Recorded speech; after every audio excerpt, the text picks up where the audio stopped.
I have a small question. How many of you know who is Chinnammi garu? మీకు చిన్నమ్మి గారు ఎంతమంది తెలుసు ఇక్కడ? సరే,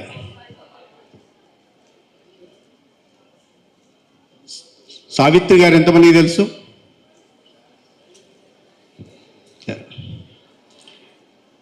ఎమ్మెల్యే గారు ఒక సినిమాలో హీరో ఇలా అంటుంటాడు, ఆ సినిమా పేరేంటి? పుష్ప. మన డిప్యూటీ సీఎం గారు ఎవరు? పక్కన తమిళనాడులో సీఎం ఎవరు? ఇంత నాలెడ్జ్ ఉంది మీకు. మీకు చిన్నమ్మి గారు తెలియదు, సావిత్రి గారు తెలియదు, and you are chosen a noble profession nursing. Come to that next. Guntur గౌరవ శాసనసభ్యులు, డైనమిక్ లీడర్, నిత్యం ప్రజాక్షేత్రంలో ఉంటూ ప్రజా సమస్యల పరిష్కారానికి కృషి చేస్తూ అసెంబ్లీ సందర్భాల్లో నియోజకవర్గ అభివృద్ధి కార్యక్రమాల మీద గలమెత్తుతూ ఒక ఆదర్శ ఎమ్మెల్యేగా ఉంటున్న సోదరులు అబ్దుల్ నసీర్ గారు, ఇవాళ ఈ కార్యక్రమం జరగడానికి కర్త కర్మ క్రియ Andhra Pradesh nursing midwifery council registrar doctor Sushila గారు,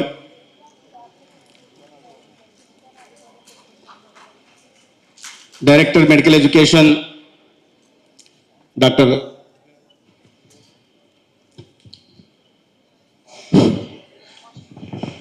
గుంటూరులో సూపరింటెండెంట్గా బాధ్యతలు చేపట్టినప్పటి నుండి విప్లవాత్మక మార్పులు తీసుకొస్తూ తనదైన ముద్రను వేసిన సూపరింటెండెంట్ డాక్టర్ ఎస్ఎస్వి రమణ గారు,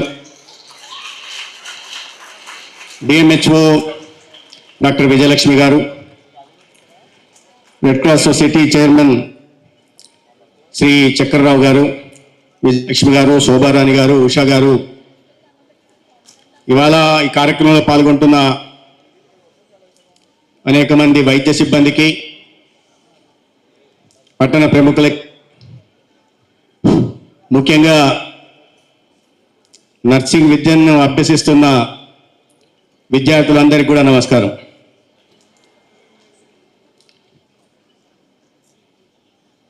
నేను నా చిన్నప్పుడు మా అక్కకి నాకు 15 years ఏజ్ గ్యాప్ ఉండేది. తన దగ్గరే నేను పెరిగాను. తన బ్యాంకులో ఆఫీసర్గా ఉండేది, తన దగ్గర పెరిగాను. ఇప్పుడే చెప్పారు, నన్ను ఇంట్రడ్యూస్ చేస్తూ తెలంగాణలోంచి నాగర్ కర్నూలులో చదివారు, మహబూబ్ నగర్లో చదివారు అని. అక్క దగ్గరే పెరిగా. తల్లి ఎలా చూసుకుంటుందో అక్క కూడా అలా చూసుకుంది. తర్వాత of course that's a different matter. I last both of them to cancer. నా కాలేజీలో ఉన్నప్పుడు ఇద్దరు చనిపోయారు. ఇదేంటి సత్యకుమార్ ఇవాళ ఇంటర్నేషనల్ నర్సింగ్ డేకి వచ్చి ఆయన విషయాలు ఏదో చెప్తున్నానని మీకు అనిపించవచ్చు. నేను ఎందుకు చెప్తున్నానంటే, ఒక సిస్టర్ ఎంత ప్రేమగా, ఆప్యాయంగా, కరుణతో, దయతో ఒక సోదరుని చూస్తుందో లేదా సోదరిని చూస్తుందో, ఏ రకంగా మన అవసరాలను గుర్తించి వాటిని తీరుస్తుందో మనకు తెలుసు. సిస్టర్ ప్రాముఖ్యత అటువంటిది. అయితే మనం కూడా నర్సెస్ని చాలా ఆప్యాయంగా, ప్రేమగా సిస్టర్ అని పిలుస్తాం. ఆ సిస్టర్ ఒక తల్లిలాగా ఎలా మన అవసరాలు తీరుస్తుందో అదేవిధంగా ఈ సిస్టర్ కూడా ఈ సమాజంలో ఉన్న వాళ్ళందరి అవసరాలు, వైద్య అవసరాలు తీరుస్తూ ఉన్నారు. అయితే నా సిస్టర్కి నేను, నాతో పాటు ఇద్దరు అన్నలు, ముగ్గురం, మహా అంటే ఇద్దరు ముగ్గురు కజిన్సు, లేదా కొంతమంది అంటే మహా అంటే ఒక 10 మంది అవసరాలు చూసే సిస్టర్ మన ఇంట్లో చూస్తుంటాం మనం, ఆ చెల్లి కానీ అక్క కానీ. కానీ ఈ నర్సింగ్ వృత్తిలో ఉంటున్న సిస్టర్స్ వారి జీవితకాలంలో కొన్ని వేల మంది లేదా లక్షల మంది అవసరాలు చూస్తూ ఉంటారు. అంత పవిత్రమైన వృత్తి నర్సింగ్ వృత్తి. నేను అందుకే అడిగాను మిమ్మల్ని మొదట్లో పేరు, ఎందుకంటే ఈ ఈ కార్యక్రమానికి రాకముందు ఆ పేర్లు అడిగి ఉంటే మీరు బహుశా తెలియకపోవచ్చు. కానీ వచ్చిన తర్వాత మీరు చూశారు.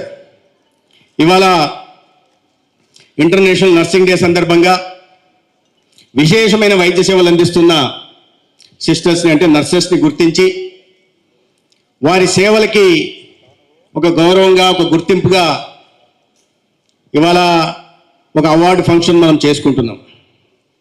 దాంట్లో భాగంగానే రాష్ట్రం అంతా ఫిల్టర్ చేస్తే అనేక రకాల పారామీటర్స్ని పరిగణలోకి తీసుకొని ఒక 5 మందిని సెలెక్ట్ చేశాం. దాంట్లో ఒకరి పేరు చెప్పినప్పుడు మీరు చాలామంది విజిల్ కొట్టారు. బహుశా నారాయణ కాలేజ్ నుంచి వచ్చి ఉంటారు. డాక్టర్ వనజకుమారి గారు, తర్వాత డాక్టర్ సంశీం బేగం గారు, తర్వాత డాక్టర్ సుమతి గారు, తర్వాత శ్రీకాకుళంలో పనిచేస్తున్న చిన్నమ్మి గారు, తర్వాత నేను ఎమ్మెల్యేగా ఉంటున్న ఉమ్మడి జిల్లా అనంతపురానికి సంబంధించిన సావిత్రి గారు ఏఎన్ఎం. నేను ఎందుకు వాళ్ళిద్దరి పేర్లు చెప్పానంటే మీరు అందరూ ఇంత మంచి కార్యక్రమం జరుగుతుంటే వింటూ ఉన్నారు, చూస్తూ ఉన్నారు, అవార్డులు ఇస్తుంటే చూశారు, వాళ్ళకి షాల్ కప్పుతుంటే చూశారు, మెమంటో ఇస్తుంటే చూశారు, చిన్న ఉడతాభక్తిగా చిన్న క్యాష్ రివార్డ్ ఇస్తుంటే కూడా చూశారు. అంతగా గౌరవిస్తుంటే వాళ్ళని మీరు అయిపోయిన తర్వాత నేను పేర్లు అడిగితే అందరూ బ్లాంక్గా చూశారు. కానీ ఇలా అంటూనే మొత్తం హాల్ అంతా చెప్పేశారు. తప్పులేదు, సినిమాల గురించి తెలుసుకోవాలి, లైఫ్లో ఎంటర్టైన్మెంట్ కూడా చాలా ముఖ్యమైన భాగం. కానీ మిమ్మల్ని ఎందుకు నేను ప్రత్యేకంగా ఈ ప్రశ్న అడుగుతున్నా అంటే ఇవాళ ఈ హాల్లో మీరు ఉన్నారు, all physically present over here and you witness the award function also. అదే వేరే మీరు పోనీ ఏదైనా ఇవాళ సుశీల గారు ఏదైనా లోటు చేశారా ఈ కార్యక్రమం చేయడంలో? ఏదైనా ఒక సినిమా ప్రీ రిలీజ్ జరిగితే ఈవెంట్ ఎలా ఉంటుందో అలా చేశారు. ఏదైనా సక్సెస్ మూవీ ఏదైనా సక్సెస్ అవుతే ఎట్లా సెలబ్రేషన్ చేసుకుంటారో అలా చేశారు. 2 అమ్మాయిలు ఎంత బాగా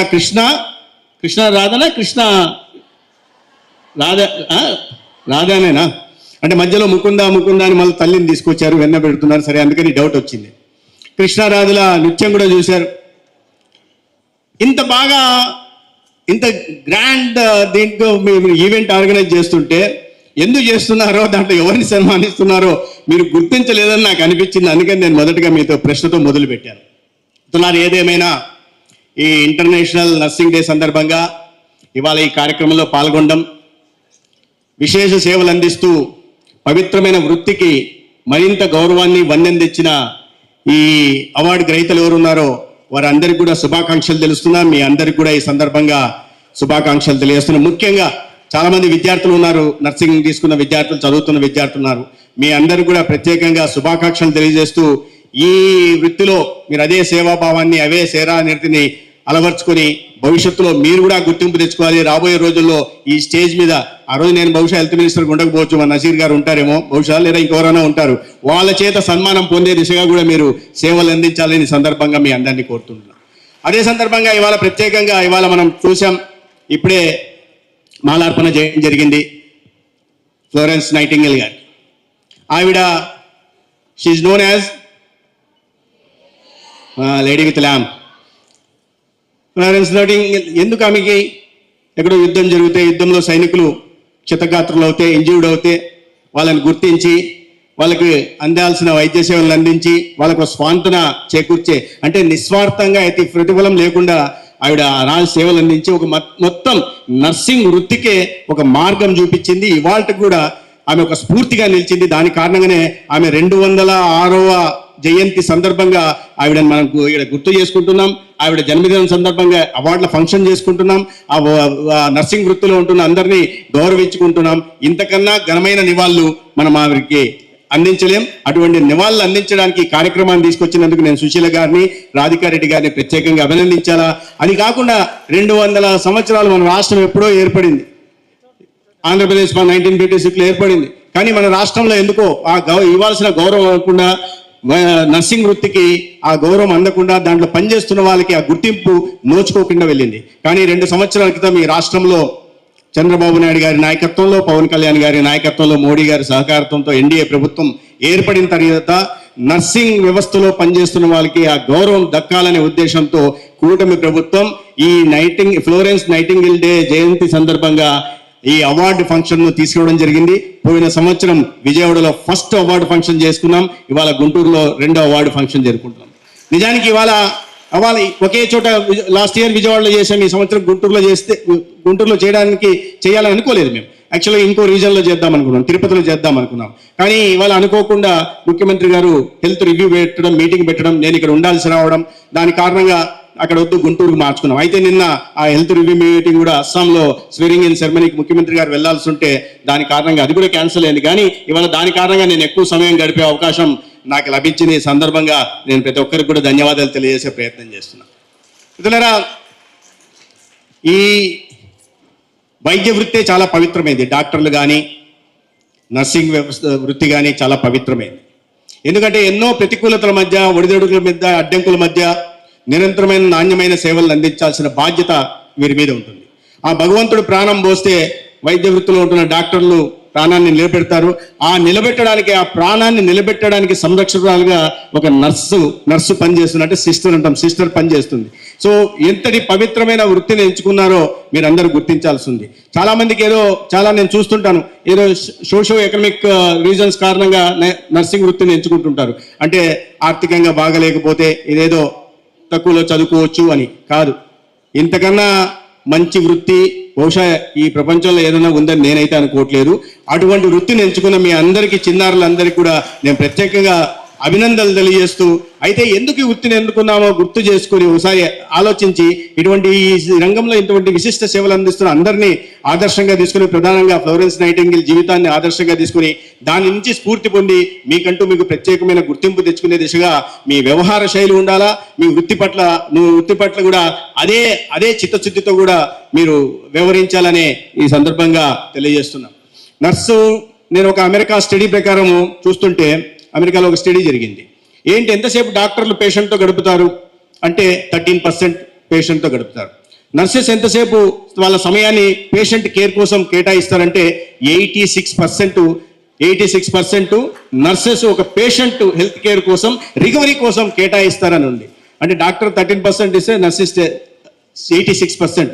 అంటే ఫ్రంట్ డెస్క్లోకి ఏదైనా ఒక పేషెంట్ వాళ్ళ పెయిన్తోనో యాంగ్జైటీతోనో ఫ్రంట్ డెస్క్లోకి వచ్చిన తర్వాత వాళ్ళు ఫస్ట్ చూసేది నర్సుని చూస్తారు. నర్సుని చూసిన తర్వాత నర్సు వాళ్ళని విన్న తర్వాత వాళ్ళ సమస్య ఏదో విని మళ్ళీ డాక్టర్కి చెప్పి, డాక్టర్ దగ్గరికి ఓపీకి పంపించి, ఓపీ తర్వాత ఏదన్నా డాక్టర్ చూసిన తర్వాత ఏదైనా డయాగ్నోస్టిక్ పరీక్ష చేయాలంటే, డయాగ్నోస్ చేయడం కోసం ఏదైనా టెస్ట్ చేయాలంటే టెస్ట్ చేసిన తర్వాత అవసరమైతే వాళ్ళని ఐపీలో చేర్చుకున్న తర్వాత వాళ్ళకి రోగానికి సరైన మందులు ఇవ్వడమే కాకుండా వాళ్ళని నవ్వుతూ మాట్లాడి వాళ్ళని మళ్ళీ పేషెంట్ని నవ్వుతూ బయటికి పంపేలాగా ఒక నర్సు మాత్రమే చేయగలదనే విషయాన్ని, అంటే ఒక పేషెంట్ రికవరీ జర్నీ ఎప్పుడైతే హాస్పిటల్లోకి ఎంటర్ అవుతాడో బాధతో, దాని తర్వాత రికవరీ అయిన తర్వాత నవ్వుతూ హాస్పిటల్ నుంచి బయటికి పోవడానికి ప్రధాన కారణం ఎవరయ్యా ఈ వైద్య రంగంలో, ఈ వ్యవస్థలో అంటే నర్సెస్ అనే విషయాన్ని మనం గుర్తుపెట్టుకోవాల్సింది.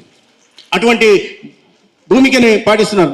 పేషెంట్లకు తెలియదు, వారు యాంగ్జైటీ ఉంటారు, వారికి పెయిన్లో ఏదో వస్తాడు, ఏదో చెప్తుంటాడు, ఒక్కోసారి విసుక్కుంటుంటారు. కానీ వారి విసుగును కూడా ఓపికగా భరిస్తూ, వాళ్ళు అడుగుతున్న ప్రశ్నలకు కూడా ఓపికగా సమాధానం చెప్తూ, వారికి ఇవ్వాల్సిన మందుని సమయానికి ఇస్తూ, వాళ్ళ వైటల్స్ని రెగ్యులర్గా చెకప్ చేస్తూ, తర్వాత వాళ్ళు తీసుకోవాల్సిన జాగ్రత్తలు కూడా తీసుకునే పని చేసేది నర్స్ చేస్తుంది. నర్సే పేషెంట్కి సంబంధించినంత వరకు ఒక గైడు, నర్సే పేషెంట్కి సంబంధించినంత వరకు ఒక ఎడ్యుకేటరు, నర్సే పేషెంట్కి సంబంధించినంత వరకు ఒక మెంటరు, నర్సే పేషెంట్కి సంబంధించినంత వరకు ఆ రికవరీ చేసుకొచ్చి సంతోషంగా బయటికి పంపించే ఒక మ్యాజిక్ అనే విషయాన్ని కూడా మనం ఈ సందర్భంగా గుర్తు చేసుకోవాల్సి ఉంది.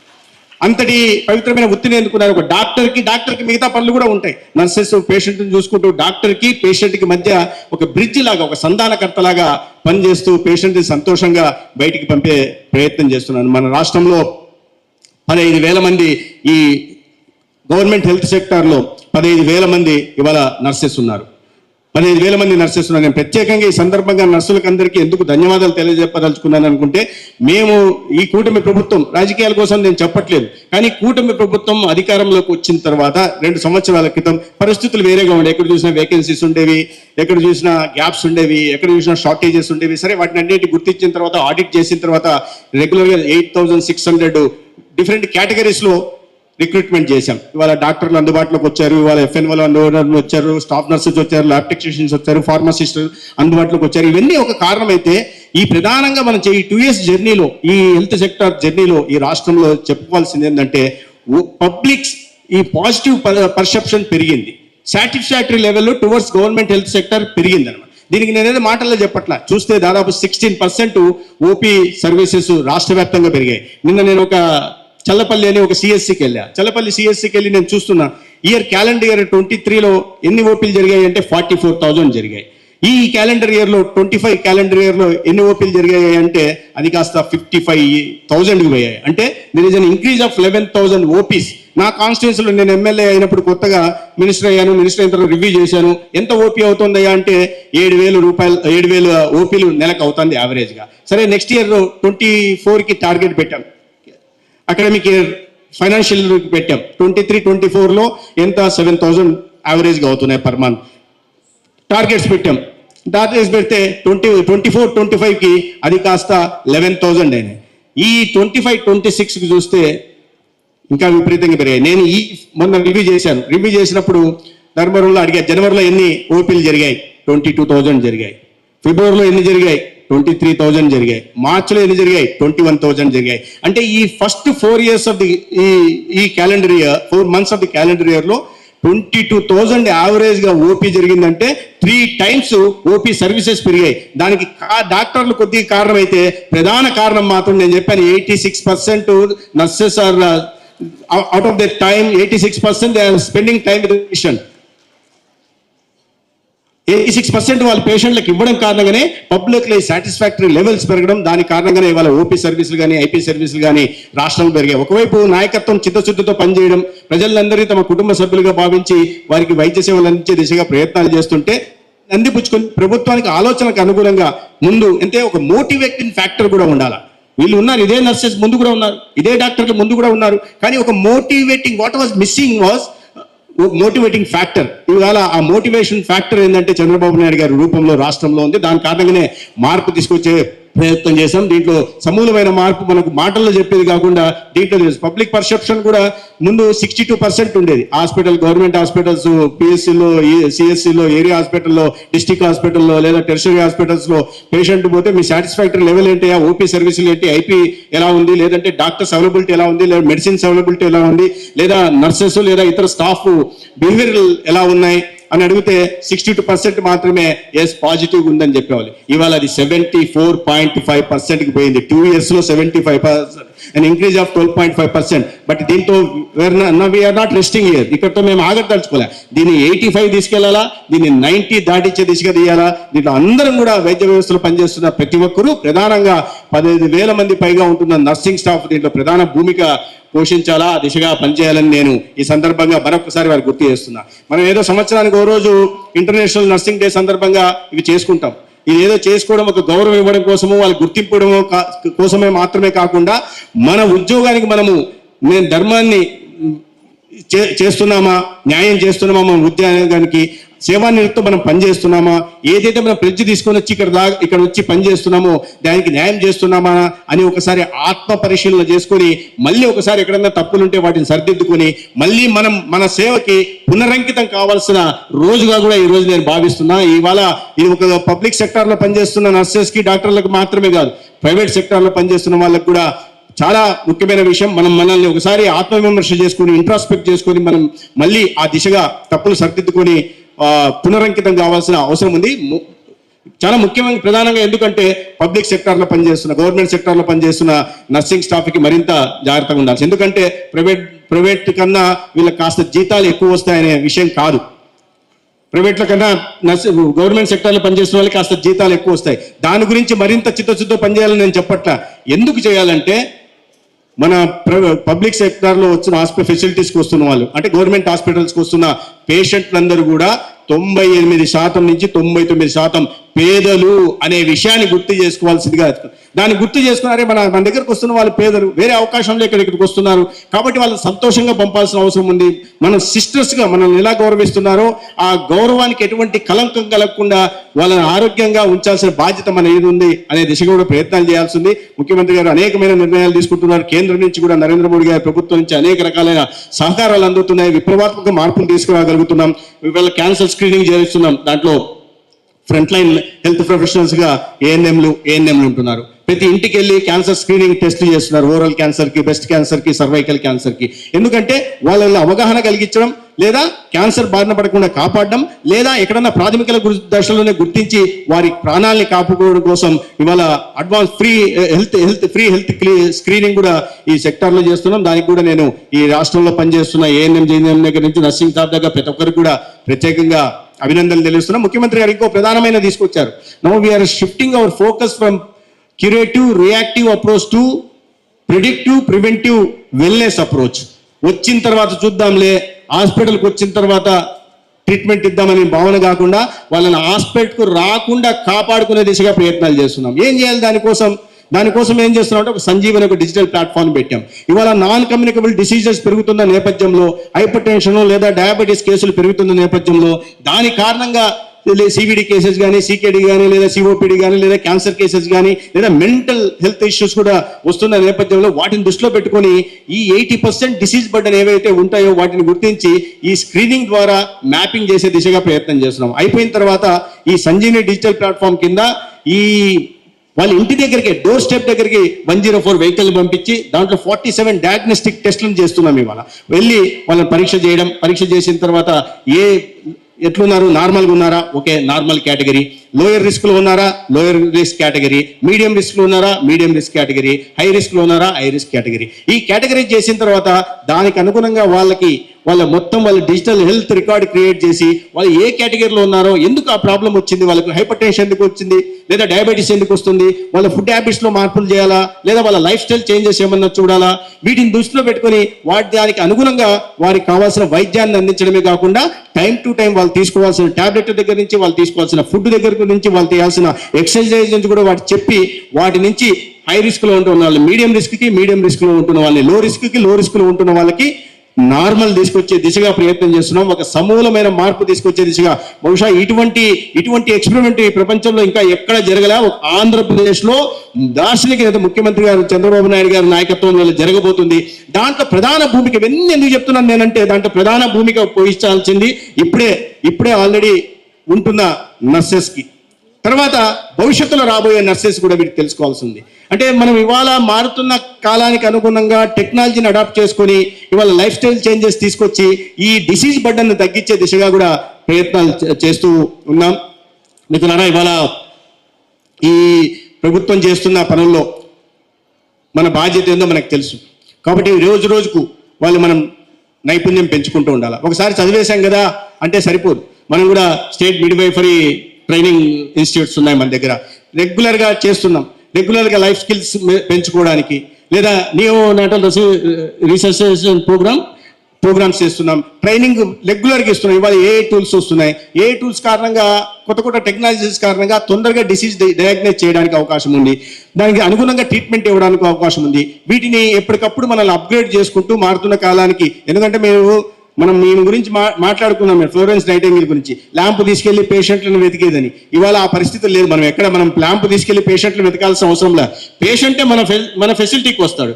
మన ఫెసిలిటీకి వచ్చిన పేషెంట్ని మనం గమనించి వాళ్ళతో బాగా నవ్వుతూ పేషెంట్స్తో విని ట్రీట్మెంట్ ఇచ్చి మారుతున్న కాలానికి అనుగుణ టెక్నాలజీని కూడా అడాప్ట్ చేసుకుని దానికి అనుగుణంగా మనం ట్రైనింగ్ కూడా ఇస్తున్న నేపథ్యంలో ఎప్పటికప్పుడు అప్డేట్ చేసుకుంటూ మారుతున్న కొత్త ఛాలెంజెస్ ఏ ఉంటాయో ఆ ఛాలెంజెస్కి అనుగుణంగా మనం తీర్చిదిద్దుకునే దిశగా నర్సింగ్ స్టాఫ్ అంతా పనిచేయాలని సందర్భంగా నేను తెలియజేస్తున్నాను. ముఖ్యంగా మనము ఒక విషయము మాట్లాడుకోవాల్సింది. ఈ కేరళ నర్సెస్ అంటేనే కేరళ ఒక బ్రాండ్గా ఉంటుంది. నర్సెస్ అంటే కేరళ ఒక బ్రాండ్. ఏమన్నా అంటే హెల్త్ యాక్చువల్గా మన దేశంలోనే కేరళ నెంబర్ 1గా ఉంటుంది. ఎందుకంటే దాని అడ్వాంటేజ్ దానికి ఉన్నాయి. మనకు కావాల్సిన జియోగ్రఫికల్ ఛాలెంజెస్ మనకు ఉన్నాయి. అది చాలా పాపులేషన్ డెన్సిటీ ఎక్కువ ఉంటుంది కాబట్టి అక్కడ they have better health care facilities. అది పక్కన పెట్టేస్తే బ్రాండ్గా ఉన్నారు. మన రాష్ట్రంలో దాదాపు 700కు పైగా నర్సింగ్ కాలేజీలు ఉన్నాయి. ప్రతి సంవత్సరం 38,000 మంది నర్సెస్ బయటకు వస్తున్నారు. we are producing, of course, we are trying our best to impart quality education in the nursing field also. ఇంతమంది పైకి వస్తున్నప్పుడు వాళ్ళకి ఉద్యోగాలు కూడా రావాలంటే ఆ స్థాయిలో హెల్త్ ఫెసిలిటీస్ రావట్లా. అందుకే దృష్టిలో పెట్టుకొని ఇవాళ స్కిల్ డెవలప్మెంట్ కార్పొరేషన్తో కలిసి ఇవాళ జర్మనీ 13 ఇన్స్టిట్యూషన్స్లో నర్సింగ్ కాలేజెస్లో జర్మనీని నేర్పిస్తున్నాం. ఎందుకంటే అక్కడ చాలా డిమాండ్ ఉంది. రాబోయే రోజుల్లో ఇంకా కొరియన్, జపనీస్ లేదా గల్ఫ్ కంట్రీకి అవసరం ఉన్నట్టుగా లేదా యూరోపియన్ కంట్రీస్లో చాలా నీడ్ ఉంది కాబట్టి దానికి అనుగుణంగా ఆ భాషను కూడా నేర్పించి ఆ దేశాలకు వెళ్ళి అక్కడ సేవలు అందించడమే కాకుండా తద్వారా ఆర్థికంగా కూడా బలపడి మనం మీకు మంచి పేరు తెచ్చుకొని దేశానికి కూడా మంచి పేరు తీసుకొచ్చే దిశగా మన కుటుంబాన్ని జాగ్రత్తగా మన రాబోయే పిల్లల్ని కూడా ఒక ఉజ్వల భవిష్యత్తు ఉండేదాకా కూడా ఆర్థికంగా కూడా తోడ్పాటును అందించాలనే ఉద్దేశంతో ఈ కొత్త కోర్సెస్ కూడా తీసుకురావడం జరుగుతోంది. వాటిని రాబోతున్న వాళ్ళు మూసగా మేమైనా చదివామని కాకుండా ఎస్ నేను నర్సింగ్ చేరుతున్నాను, ఇక్కడ నాకు 5,000కో 10,000కో సెటిల్ అవుదాం సర్దుకుపోదామని కాకుండా ఈ లాంగ్వేజ్ నేర్చుకొని బయట దేశాలకు వెళ్ళి డాక్టర్లు చాలా మంది అమెరికాకి వెళ్ళి ఉన్నారు, చాలా మంది ఎక్కడ చూసినా మన డాక్టర్లు కనిపిస్తారు. ఇవాళ ఆ డాక్టర్లే ఇవాళ ₹1,00,00,000 తీసుకొచ్చి ఇదే గుంటూరులో అదే డాక్టర్ 100 కోట్లు పెట్టి ఈ కాలేజీలో చదువుకున్న అల్యూమ్ని ఓల్డ్ స్టూడెంట్స్ ఎవరు ఉన్నారో 100 కోట్లు పెట్టేసి ఒక MCH వార్డుని 500 MCH వార్డుని కట్టారు. ఎందుకు ఇక్కడి నుంచి డాక్టర్లు కొద్దిగా స్కిల్ డెవలప్మెంట్ చేసుకున్నారు, అక్కడికి వెళ్ళిన తర్వాత సంపాదించారు, ఆర్థికంగా బలపడ్డారు, వాళ్ళు పేరు తెచ్చుకున్నారు, మన దేశానికి పేరు తెచ్చుకుంటున్నారు, కుటుంబానికి పేరు తెచ్చారు. మనం కూడా నర్సింగ్ దీంట్లో ఆప్ చేసుకున్న చిల్డ్రన్కి అందరికీ నేను చెప్తున్నది ఏంటంటే ఈ కొత్తగా వస్తున్న టెక్నాలజీస్ని వాడుకోవడం లేదా లాంగ్వేజ్ నేర్చుకోవడం, బయట దేశాలకి వెళ్ళి ఆ దేశాల్లో గుర్తింపు తెచ్చుకునే దిశగా కూడా ప్రయత్నం చేయాలా. ఇక్కడే ఉండిపోతామని కాకుండా ఆ దిశగా దానికోసమే ఒక్క రాష్ట్రంలోనే 38,000 మంది నర్సెస్ వస్తున్నారంటే ఆంధ్రప్రదేశ్లోనే ANM GNM దగ్గర నుంచి BSc నర్సింగ్ పోస్ట్ బేసిక్ తర్వాత MSc నర్సింగ్లో 38,400 సీట్లు మన రాష్ట్రంలో ఉన్నాయి. దాంట్లో ఆల్మోస్ట్ 90% ఫిల్అప్ అవుతున్నాయి. కాబట్టి జర్మనీ ఇంకా డిమాండ్ ఉంది, మిగతా దేశాల్లో కొరియన్ కంట్రీస్లో డిమాండ్ ఉంది, జపనీస్ కంట్రీస్లో డిమాండ్ ఉంది, గల్ఫ్ కంట్రీస్లో డిమాండ్ ఉంది, ఆఫ్రికన్ కంట్రీస్లో డిమాండ్ ఉంది, సౌత్ అమెరికన్ కంట్రీస్లో డిమాండ్ ఉంది, అమెరికాలో కావాల్సినంత డిమాండ్ ఉంది. They are paying huge amounts for nursing స్టాఫ్కి. రాబోయే రోజుల్లో గేరియాట్రిక్ కేర్ కూడా రాబోతుంది. వీటిని అన్నింటినీ దృష్టిలో పెట్టుకుని ఇండివిజువల్ సెంట్రిక్ హెల్త్ కేర్ కూడా ప్రొవైడ్ చేసే దిశగా కూడా మనం కూడా రాష్ట్రంలో ప్రయత్నం చేస్తున్నాం. బయట కూడా చాలా అవకాశాలు ఉన్నాయి, అవకాశాలను అందిపుచ్చుకోవాల్సిందిగా కోరుకుంటూ ఇవాళ ఈ కార్యక్రమం సందర్భంగా మంచి కార్యక్రమంలో పాల్గొనే అవకాశం కలిగించినందుకు నేను నర్సింగ్ మిడ్వైఫరీ కౌన్సిల్ సభ్యులకి అదేవిధంగా ఇతర ఈ సూపరింటెండెంట్ గారికి ధన్యవాదాలు తెలియజేసుకుంటూ మిమ్మల్ని అన్నీ కలిసే అవకాశం కలిగించినందుకు కూడా ధన్యవాదాలు తెలియజేసుకుంటూ సెలవు తీసుకుంటాను. భారత్ మాతాకి జై.